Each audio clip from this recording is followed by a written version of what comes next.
Já que a gente está no lance da economia, vamos falar da inflação. Um resultado muito positivo no mês de outubro.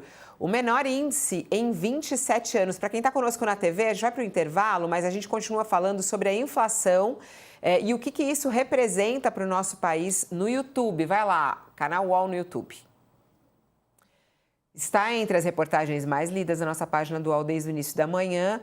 O índice de inflação perdeu força, registrou a menor taxa para o mês de outubro em 27 anos. A inflação perdeu o ritmo e foi 0,09% em outubro, ante o avanço de 0,48% em setembro, segundo dados do IBGE. A inflação de outubro é a menor para o mês de outubro desde 1998.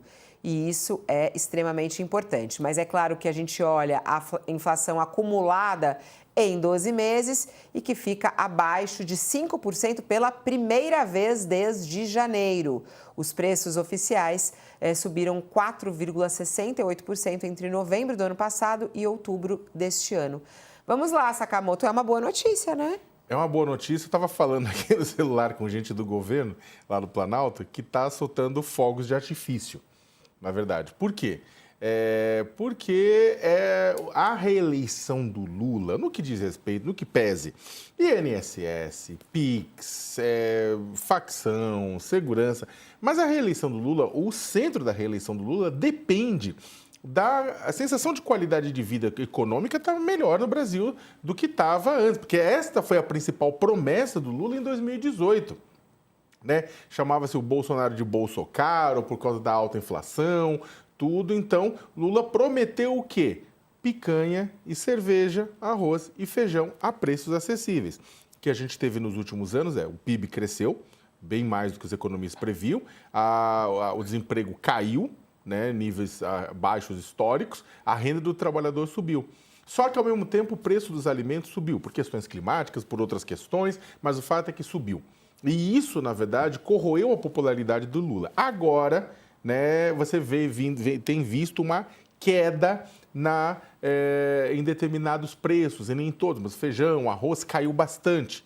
E isso as pesquisas mostram que a percepção econômica vai mudando das pessoas e se isso continuar, vai melhorar e muito a capacidade do governo federal de se reeleger. Ou seja, Lula fica feliz com essa notícia, é uma notícia boa para o governo, ainda não é uma notícia que ele espera no sentido de uma deflação dos alimentos reduzirem a preços anteriores, mas é uma notícia que eles estão comemorando. Eu acho que o brasileiro como um todo, né, que sofre demais com a inflação, esse é um problema e é a expectativa da queda da inflação que pode trazer uma esperança para a queda dos juros no nosso país, pelo menos é o que os economistas dizem. Esse é o caminho que o pessoal quer traçar. Mas será que essa inflação é uma tendência?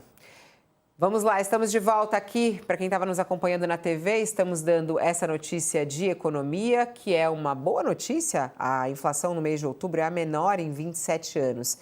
É uma tendência de queda mesmo, Josias, que pode ser verificada? O que significa esse resultado para o mês de outubro?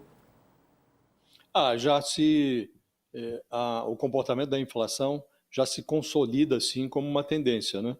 E mais uma vez caiu o índice, foi uma surpresa, 0,09% do índice do IPCA. Né? O mercado estava estimando algo em torno de 0,20%, portanto, foi de fato uma surpresa e já vem caindo. Então, consolida de fato uma tendência. Né?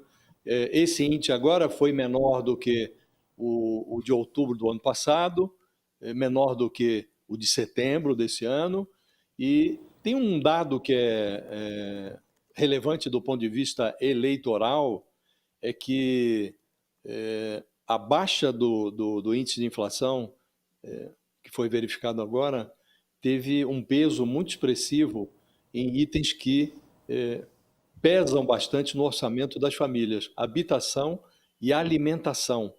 Então, esse item de alimentação no domicílio, por exemplo, registrou a 7ª queda consecutiva. caíram arroz, leite longa-vida. Então, isso, do ponto de vista eleitoral, é muito expressivo. Agora vai se acirrar, Fabiola, essa guerra que já estava meio amortecida do governo com o Banco Central para a redução da taxa de juros, isso vai se intensificar agora. E no último comunicado que divulgou, na última reunião que discutiu taxa de juros, o Banco Central manteve a taxa ali nos 15%, um índice lunar, e sinalizou, depois, no comunicado que fez sobre a decisão do Copom, o Banco Central sinalizou que não tem a pretensão de baixar os juros tão cedo. Registrou, o comunicado do Banco Central registrou que já foi detectada esse movimento de queda da inflação, que é um movimento consistente, mas, ainda assim, o Banco Central sinalizou que vai manter essa taxa. O mercado entendeu, no comunicado do Banco Central, que essa taxa de 15% vai ser mantida pelo menos até março do ano que vem, o que seria muito ruim para o governo, porque isso tem efeito sobre o desempenho da economia. Se você mantém a taxa de juros até março e começa a derrubar a taxa de juros em março, um movimento que o Banco Central faça num determinado momento só vai ter reflexo efetivo sobre o comportamento da economia dali a 2, 3 meses. Portanto, o Lula pode chegar no meio da campanha eleitoral do ano que vem com um desempenho da economia ruim, com queda no emprego, com o movimento da economia na descendente. Uhum. Né? Então, é preciso agora verificar como vai se comportar a taxa de juros e é muito, muito previsível que o governo vai intensificar essa campanha para o Banco Central baixar os juros, Fabio.